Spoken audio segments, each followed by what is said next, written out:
Hello, Nikhil గారా అండి? అవునండి. ఎవరు?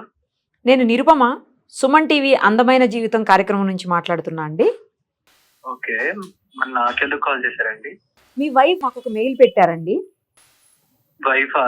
నాకెవరు వైఫ్ లేరండి. నేను సింగిలే. రాంగ్ నెంబర్ కాల్ చేశారనుకోండి. ప్రశాంతి తెలుసా మీకు? ఒకప్పుడు తెలుసు. మీరు ప్రేమించిన అమ్మాయి ప్రశాంత్. మీరు ప్రేమించి పెళ్లి చేసుకున్న అమ్మాయి. ఒకప్పుడు అండి అది. ఒక్కసారి ప్రముఖ సైకియాట్రిస్ట్ ఉన్నారు డాక్టర్ కళ్యాణ్ చక్రవర్తి గారు, మీతో మాట్లాడతారు ఒక్కసారి. ఓకేనా?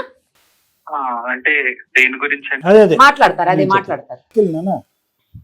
చెప్పండి. మేము మాట్లాడేది నీకు చాలా అసందర్భంగా, అనవసరంగా, టైం వేస్ట్గా నీకు అనిపించవచ్చు, కానీ ఇది ఎవరికో చాలా అవసరంగా, చాలా ఇంపార్టెంట్గా, జీవన మరణ సమస్యగా మారినటువంటి ఒక వ్యక్తి మాకు ఈమెయిల్ పంపించారు. ఎవరో కాదు, మీ ప్రశాంతి. ఈరోజు నువ్వు తెలీదు, ఎవరో నాకు తెలీదు, నేను సింగిల్ అన్నా కూడా మీ ప్రయాణం ఏంటన్నది మాకు తెలుసు. మేము కొట్టిన నెంబర్ కూడా మాకు బాగా తెలుసు. మేము కొట్టినది కరెక్ట్ నెంబర్కే కొట్టాం. ప్రశాంతికి మీరు భర్తని వినటానికి ఇష్టపడకపోవచ్చు, కానీ ఎక్స్ హస్బెండ్ కింద మీరు వినటానికి ఇష్టపడతారేమో. కానీ కాబట్టి ఈరోజు ఆవిడ మళ్ళీ మా దగ్గరికి వచ్చింది. వచ్చి ఏమండి ప్రేమ నిజమండి, పెళ్ళి కూడా నిజమండి, నేను చేసినటువంటి పొరపాట్లు, తప్పుడు పనులండి, ఎవరో చెప్పుకున్నటువంటి మాటలన్నీ కూడా నా బ్రెయిన్లో ఇంజెక్ట్ చేసిన తర్వాత నేను తప్పటడిగేశాను. ఈరోజు నేను ప్రేమించిన వ్యక్తి దగ్గరికి మళ్ళీ నేను వెళ్ళిపోవాలని అనుకుంటున్నాను. మళ్ళీ ఆ తప్పులు ఏవి కూడా పునరావృతం అవ్వదు. నా బిడ్డకు ఒక తండ్రిని ప్రసాదించండి అని అంది. ఏం చేద్దాం? లేదండి, ఇంకా ఒక్కసారి వద్దనుకుని కాదు, ఎందుకు వెళ్ళిపోయింది ఆ అమ్మాయి అసలు? పోనీ మీ వర్జన్ మీరు చెప్పండి, కలుస్తారు లేదో తర్వాత చూద్దాం. అంటే మేమిద్దరం లవ్ చేసుకుని పెళ్లి చేసుకున్నాము. కరెక్ట్. ఇంటర్ కాస్ట్ మ్యారేజ్ మాది. Correct. So 5 years back marriage అయింది. మాకు పాప కూడా పుట్టింది. పాప పుట్టిన 1 year, పాప పుట్టక ముందు 1 year అంతా మంచిగానే ఉండే. పుట్టిన తర్వాత కొంచెం ఫ్యామిలీలో ఏదో మా పేరెంట్స్ ఏదో అన్నారని చెప్పేసి వాళ్ళతో గొడవ పెట్టుకోవడం, నాతో గొడవ పెట్టుకోవడం. అప్పటికి నేను చెప్తానే ఉన్నాను, అది ఫ్యామిలీ అన్నాక ఇలా ఉంటుంది, కొంచెం ఉంటుంది.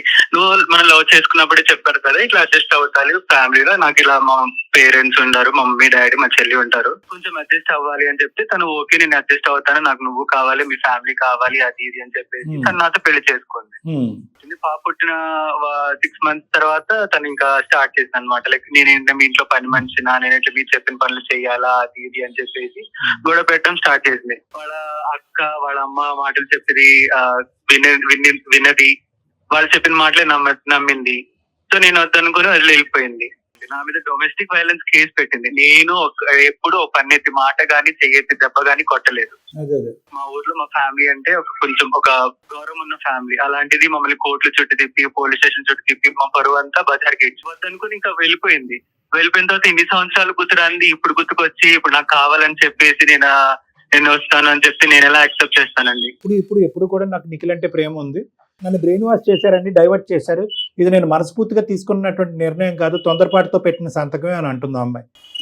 తొందరపాటుతో తీసుకున్నప్పుడు తొందరగానే విడిపోయింది కదండి, ఇంకెందుకు మాకు కలవాలనుకోండి. ఓకే ఇప్పుడు వస్తుంది, కలుస్తారు, మళ్ళీ ఇలా చేయడం గ్యారెంటీ ఏంటండి? ఆమె రియలైజ్ అయింది. ఇంతకు ముందులాగా ఆమె అనట్లేదు, తన వైపే తప్పు ఉందని ఒప్పుకుంటుంది. నా పేరు మీద ఇన్ని డబ్బులని ఇచ్చాను, పాపకి చూసుకుంటున్నాను, ఈ రోజు నా డబ్బులతో చుక్కపడింది, ఇన్ని రోజులు గుర్తు రాలేదు, ఇప్పుడు ఇంకా నేను ఇంకా ఎక్స్ట్రా పెడుతున్నా అని చెప్పేసి మళ్ళీ నా కోసం అని వస్తుందా? కాదు, 2 సంవత్సరాలు ఆమె రియలైజ్ అవడానికి టైం పట్టిందేమో, మార్పు రావడానికి ఇంత టైం పట్టిందేమో. సరే అండి, నేను పాపను చూడడానికి వెళ్తున్నాను, పాపతో మాట్లాడుతున్నాను, అప్పుడైనా అడగచ్చు కదండి. Sorry cannot make a dead man alive అంటారు. ఒక క్షమాపణ అనేది చనిపోయిన వ్యక్తిని మళ్ళీ బ్రతికించలేదు. విరిగిపోయినటువంటి గుండెల్ని మనం ఏదో ఫెవికాల్ ఇంకో దాంతో అతికించలేము. మీ మనసు ఏంటి అనేది మాకు పూర్తిగా అర్థమైంది. ఎందుకంటే ఎవరో తెలియనటువంటి అమ్మాయి మీ జీవితంలోకి ఎంటర్ అయ్యి మీ పేరెంట్స్ని అర్థం చేసుకోకుండా, మిమ్మల్ని అర్థం చేసుకోకుండా డొమెస్టిక్ వైలెన్స్, ఆ వైలెన్స్ అని కేసులు పెడితే అనుకోవచ్చు. కానీ ప్రేమించినటువంటి వ్యక్తి తల్లిదండ్రులను ఎదిరించి నువ్వే జీవితం సర్వస్వం అనేది ఇప్పుడు కూడా అదే మాట అంటుంది అనుకోండి, అది వేరే విషయం. ఒక యాంగిల్ కూడా ఆలోచించండి. అంటే మీరు ఆ అమ్మాయితో మళ్ళీ కంటిన్యూ అవుతారు లేదన్నది పక్కన పెట్టేసండి. ఒక ఓపెన్ మైండ్ సెట్తో, ఒక ఓపెన్ హార్ట్తో 1-2 మాటలు నేను మాట్లాడతాను, ఆలోచించండి. ఈ అమ్మాయి యొక్క మనస్తత్వం, మీ ఇద్దరికి సంబంధించినటువంటి ప్రేమ గురించి అర్థమైనటువంటి వ్యక్తి ఎవరన్నా ఉన్నారంటే అది నిఖిలే. ప్రేమ అయితే స్వచ్ఛమైంది.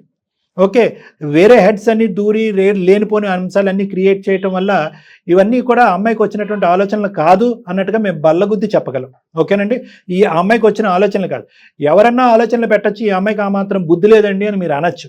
కానీ ఈ అమ్మాయి ఏంటంటే కొద్దిగా ఆ డెలివరీ తర్వాత మీకు తెలియనిది ఏముంది, కొద్దిగా మానసికంగా చిన్నపాటే ఆలోచన శైలి, హార్మోన్స్ ప్రభావం, పోస్ట్ పార్టం డిప్రెషన్ అంటారు. ఈ అమ్మాయి కూడా అటువంటి డిప్రెషన్, మీ మాటల్లోనే మీరు అన్నారు బిడ్డ పుట్టేంత వరకు ఒకలా ఉంది, బిడ్డ పుట్టేన తర్వాత ఇంకో విధంగా ఉందండి.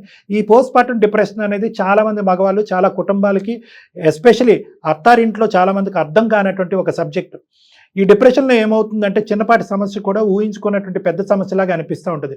ఉక్కిరి బిక్కరు అవుతారు. ఈ వాతావరణం నాకు కరెక్ట్ కాదు, సరైనటువంటిది కాదని చెప్పి అక్కడి నుంచి పారిపోవటానికి ట్రై చేస్తూ ఉంటారు.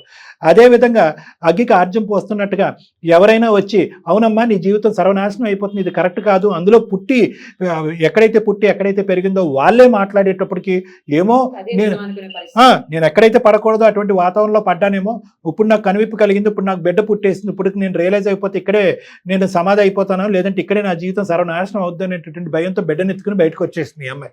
అన్ని స్పీడ్ అయిపోయినాయండి.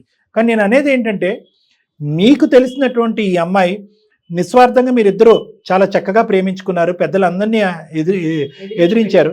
దురదృష్టకరమైనటువంటి ఆ బిడ్డ పుట్టిన తర్వాత ఈ అమ్మాయి యొక్క మానసిక పరిస్థితి వల్ల ఏర్పడినటువంటి ఒక వినకూడనటువంటి 4 మాటలు తీసుకున్నటువంటి భయంకరమైన నిర్ణయాలు తీసుకోవటం వల్ల ఈరోజు ఈ పరిస్థితి ఇలా ఉంది.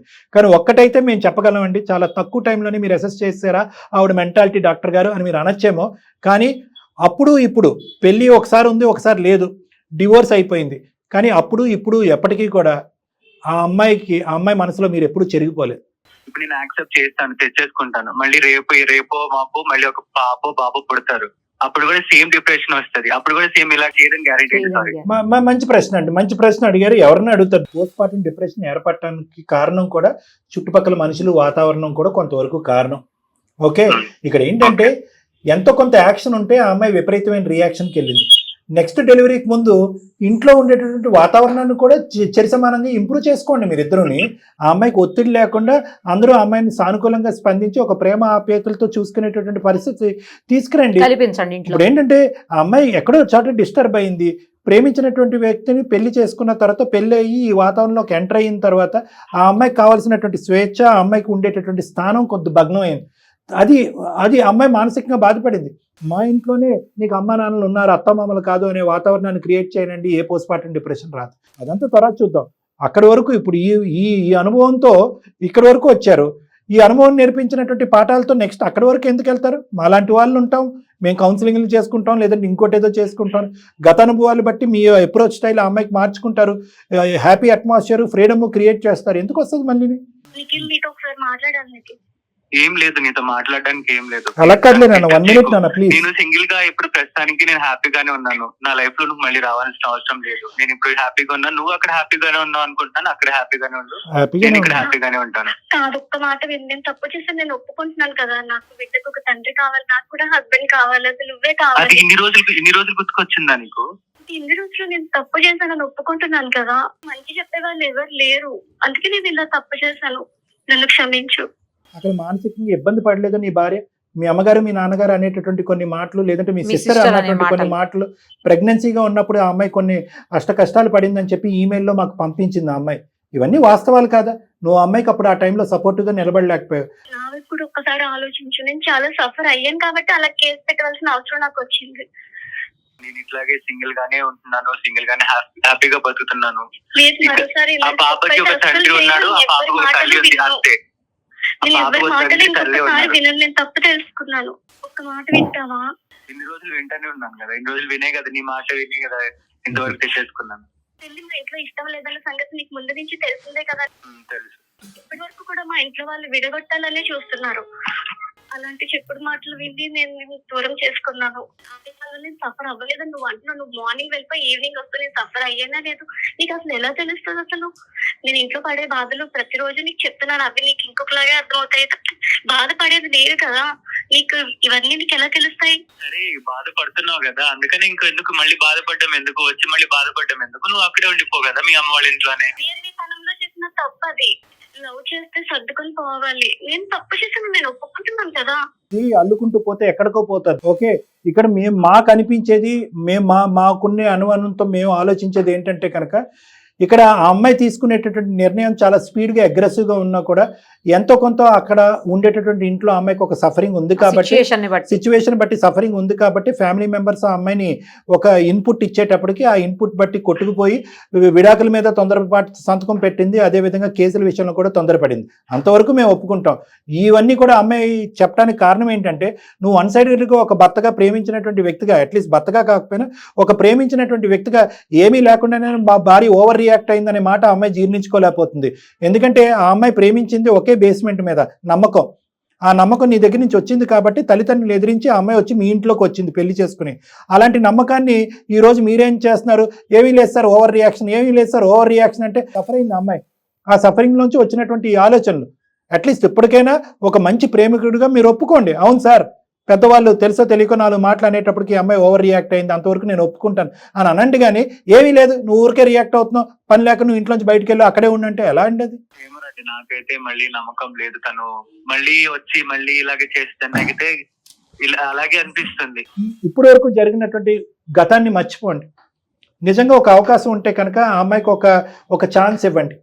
మీ ఫ్యామిలీ మెంబర్స్ని ఎలా కన్విన్స్ చేయాలో ఆ బాధ్యత కూడా నేను తీసుకుంటాను. బహుశా మీ పేరెంట్స్కి అసలు కంప్లీట్గా డిస్లైక్ ఉంటుందో, వాళ్ళ మనసులు విరిగిపోయి ఉంటాయి. కానీ వాళ్ళు ప్రవర్తించినటువంటి తీరు కరెక్ట్గా లేకపోవడం వల్ల కూడా ఈ అమ్మాయి హైపర్గా రియాక్ట్ అయింది అన్నది మనం అందరూ అంగీకరిద్దాం. వాళ్ళకి ఇవ్వాల్సినటువంటి కౌన్సిలింగ్ నేను ఇస్తాను. సేమ్ టైం ఆమె తల్లిదండ్రులకు కూడా ఇవ్వాల్సిన అవసరం. వాళ్ళు ప్రతిసారి ఈ అమ్మాయి పేరెంట్స్ కూడా అనవసరంగా ప్రతి దాంట్లో జోక్యం చేసుకుని అది ఈ అమ్మాయి బట్టి ఉందిలేండి. కానీ ఆల్రెడీ ఒకసారి చంద్రవందరు చేశారు, మళ్ళీ ఇంకోసారి చేయడానికి ఈ అమ్మాయి ఒప్పుకోకూడదు. నేను అనేది ఏంటంటే, ఫ్యూచర్లో మళ్ళీ ఇలాంటి పునరావృతం అవ్వకుండా, మీకు తెలుసు అకారణంగా విడాకుల వరకు వెళ్ళిపోయింది ఈ సబ్జెక్ట్ అనేది మీకు తెలుసు. కానీ ప్రేమించినటువంటి అమ్మాయి భారీగా మీ పక్కన ఆవిడని తప్ప ఎవరిని ఊహించుకోకపోవటం వల్ల మళ్ళీ పెళ్ళే వద్దండి, ఈ అమ్మాయి ఒకసారి వచ్చింది ఆ స్థానం ఎప్పుడు ఖాళీగా ఉంటుందని మీరు అన్నారు. అంటే అంత గాఢమైనటువంటి ప్రేమ అనమాట మీది. ఆ ప్రేమని ఇంకొద్దు ముందుకు తీసుకెళ్ళి ఆ కన్న బిడ్డకి ఒకే దఫా తల్లిదండ్రులు ఇద్దరిని ఒకేసారి చూసే అవకాశాన్ని ఇవ్వండి. ఒకసారి అమ్మని చూడాలి, ఒకసారి నాన్న చూడాలి, వాళ్ళిద్దరిని కలిపి ఎప్పుడు నేను చూడలేను, ఎప్పుడు కూడా అమ్మ నాన్న ఇరు చేతులు పట్టుకుని నేను కలిసి నడవలేను అనేటటువంటి దుర్భర పరిస్థితి ఎందుకండి? ఘోరాతి ఘోరాలు జరగకూడనటువంటి అన్యాయాలు జరిగితే కనుక ఈ క్షణమే విడిపోండి, ఎప్పటికీ కలుసుకోకండి. మీరు అలాంటి వాళ్ళు కూడా కలిసి ఉంటున్న సందర్భాలు ఉన్నాయి. చాలా చిన్న విషయం కలవాలనుకుంటే అసలు పిల్లల గురించి మేడం కాంప్రమైజ్ అయ్యి స్టెప్ అవుతున్నారు. మీరు చిన్న కారణాలే అంటున్నారు, ఆ అమ్మాయి చిన్న కారణాలు అంటుంది. మీరు అనవసరంగా ఒక విధంగా అమ్మాయిని అర్థం చేసుకోలేదు. మీ ఇంట్లో ఏవో చిన్న చితక సమస్యలు కొని తెచ్చారు, ఆ అమ్మాయిని దాన్ని పెద్దగా ఊహించుకుని వాళ్ళ అమ్మ నాన్న మాట వింది. ఎవరు తప్పు వాళ్ళు తెలుసుకున్నారు, ఎవరో ఆలోచన వాళ్ళు పెంపొందించుకున్నారు. మీరిద్దరు ప్రేమికులుగా మీరు ఒక అడుగు ముందేసుకుని మళ్ళీ రీయునైట్ అవటానికి, మళ్ళీ పెళ్లి చేసుకోవటానికి మీరు రెడీ అవుతే కనుక మీ వెనకాతలు ఉన్నటువంటి సైన్యము వాళ్ళ మనోభావాలు ఏవైతే దెబ్బతిని ఉంటాయో వాళ్ళకి సర్ది చెప్పేటటువంటి ప్రయత్నం నేను నిరుపమ మేడం చేస్తాను. ఒక్కసారి ఆలోచించండి, ఒక్క ఛాన్స్. అంటే ఇప్పుడు నా భార్యని మళ్ళీ రెండో పెళ్లి చేసుకోవాలా అండి? మీరు 2 అనుకుంటారో 3 అనుకుంటారు, తప్పుగా అనుకోకండి. 2 అనుకుంటారో 3, ఇవన్నీ నెంబర్స్ అండి. ఇక్కడ ఏదైనా ఒక కాన్స్టెంట్ ఫ్యాక్టర్ ఉంది అంటే కనుక ప్రశాంతి లవ్స్ నిఖిల్, నిఖిల్ లవ్స్ ప్రశాంతి, అదొకటే కాన్స్టెంట్ ఫ్యాక్టర్. మధ్యలో పెళ్లి జరిగింది, విడాకులైంది, కేసులు వచ్చినాయి, కేసులు విరమించుకున్నారు, అనవసరమైన వాళ్ళు జోక్యం చేసుకున్నారు, పెంట చేశారు. ఇవన్నీ తాత్కాలికంగా పక్కన పెట్టండి. ఆ లవ్ అనేటటువంటిది చాలా పదిలమైనటువంటి, చాలా బలమైనటువంటి పునాది. అందుగురించి ఇప్పటికి కూడా 2 years పాటు ఎన్నో సంబంధాలు వస్తాయి, మీరు చేసుకోలేదు. ఎన్నో సంబంధాలు వస్తాయి, ఆ అమ్మాయి కూడా చేసుకోలేదు. ఇప్పుడు ఆ అమ్మాయి బిడ్డకి తండ్రి కావాలి అనుకుంటుంది, బిడ్డ అమ్మ నాన్న ఇద్దరు కావాలి అనుకుంటున్నారు. మీరు కూడా మానసికంగా ఈ అమ్మాయి కావాలి అనుకుంటున్నారు, ఎటు వచ్చి బహిరంగంగా చెప్పలేకపోతున్నారు. సో ప్రేమ పదిలంగా ఉంది కాబట్టి సిచ్యువేషన్ ఈజీయే. చాలా సందర్భాల్లో పెళ్లికి ముందు ప్రీ మ్యారిటల్ కౌన్సిలింగ్ చేస్తాము, ఇక్కడ 2 పెళ్లిల మధ్యలో ప్రీ మ్యారిటల్ కౌన్సిలింగ్ చేస్తాం. ఏదైనా తప్పులేదు. ఒక మంచి కుటుంబాన్ని, ఒక ఇద్దరు మంచి ప్రేమికుల్ని, స్వచ్ఛమైనటువంటి ప్రేమను కాపాడుకోవటం గురించి కౌన్సిలింగ్ ఎప్పుడు జరిగినా పర్వాలేదు. ఒక్కసారికి నన్ను క్షమించి నిఖిల్, మళ్ళీ ఇలాంటి తప్పు నేను అసలు జన్మలో చేయను నిఖిల్. నన్ను నా పాపని యాక్సెప్ట్ చెయ్యు.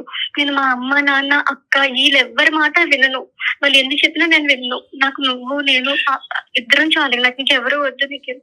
నాకు అసలు ఏం అర్థం కావట్లేదు. మీరు ఒక్కసారి మన సార్ దగ్గరికి వెళ్ళండి, ఆయన మాట్లాడిన తర్వాత మీరు డెసిషన్ తీసుకోండి. 100% పాజిటివ్ గా డెసిషన్ తీసుకుంటారు. మీరిద్దరు రండి, నా దగ్గర రండి, తర్వాత డబుల్ ఓకే అవుతుంది. Okay right. చాలా చాలా థ్యాంక్స్ అండి. గుడ్ లక్ అమ్మా. I think it should all be a success story. నాకు చాలా నమ్మకంగా ఉంది, భయపడవలసిన అవసరం లేదు. రైట్ అమ్మా, త్వరలో వస్తారనుకుంటున్నాను డాక్టర్ గారి దగ్గరకు. 20 years బ్యాక్ ఇదే ప్రొఫెషన్ లో ఉన్నానండి, 10 years బ్యాక్ ఇదే ప్రొఫెషన్ లో ఉన్నాను, ఇప్పుడు 25 years తర్వాత కూడా నేను ఇక్కడే ఉన్నాను. కారణాలు విడిపోవటానికి, విడాకులు తీసుకోవటానికి అబ్బాయిల్లో అమ్మాయిల్లో ఈ మధ్యకాలంలో చూసేటటువంటి కారణాలు చూస్తే కనుక మైండ్ బ్లోయింగ్ అండి. ఏ కారణం లేకుండా విడాకుల వరకు వెళ్తున్నారు, ఈగోలకు పోయి కారణాలకు వెళ్తున్నారు. అనవసరమైనటువంటి తల్లిదండ్రులు ఇన్వాల్వ్మెంట్. పెళ్ళి అయ్యింది, భార్యాభర్తలు అయ్యారు, మీరు అక్కడ ఆగండి. కాదు, ఏమవుతుందమ్మా నీ జీవితంలో, వంట చేసావా, పప్పు ఉండేవా, ఏం చేశాడు, మీ ఆయన ఏమన్నాడు, ఎక్కడ ఎందుకండి ఇవన్నీ? సో పేరెంట్స్ మీ ఇన్వాల్వ్మెంట్ కూడా విపరీతంగా ఉంది. స్టెప్ బ్యాక్ అవ్వండి. అమ్మాయిలు అబ్బాయిలు దయచేసి అర్థం చేసుకోండి, పెళ్ళికి అప్పుడు ఇప్పుడు ఎప్పటికీ కూడా ఒక విలువ అనేటటువంటి ఉంటుంది. పెళ్ళే జీవితం, పెళ్ళే బలం. ఈ సమాజం, ఈ మనుగడ, ఈ మన జీవితాలు ఇలా ముందుకు వెళ్ళాలి అంటే విడిపోవటానికి కారణాలు 1,000,000 ఉంటాయి. కలిసి ఉండటానికి భగవంతుడు నిర్ణయించినటువంటి భయంకరమైన చాలా అద్భుతమైనటువంటి కారణాలు ఉంటాయి. అనవసరమైనటువంటి పంతాలకి, అనవసరమైనటువంటి ఈగోలు పోకుండా ఎవరైతే ముందుగా భార్యాభర్తల్లో ముందుగా మెట్టు దిగుతారో వాళ్ళ కుటుంబాన్ని, జీవితాన్ని కాపాడినటువంటి వాళ్ళు అవుతారు. మెట్టు దిగటంలో పోటీ పడండి, మెట్టు ఎక్కటంలో కాదు. నేను గెలుపొందాలి అని చెప్పి ఇదేమి యుద్ధ భూమి కాదు. ఇది ఒక జీవితం, ఒక కుటుంబం. ఇందులో నేను గెలవాలి, నా మాట గెలవాలి, నా యాక్షన్ గెలవాలి, నా మాట పరువు ఎవరా, నా గౌరవం ఎవరా అనేటటువంటి విధంగా వద్దు. కాబట్టి సర్దుకుని దిద్దుకుని పోవటం అనేటటువంటి జీవితం. అకారణంగా పనికిరానటువంటి కారణాలకి తొందరపడి సంతకాలు పెట్టేసి కోర్టుల చుట్టూ తిరుగుతూ జీవితాలు సర్వనాశనం చేసుకోకండి. Time is a healer. సమయానికి ఇంపార్టెన్స్ ఇవ్వండి.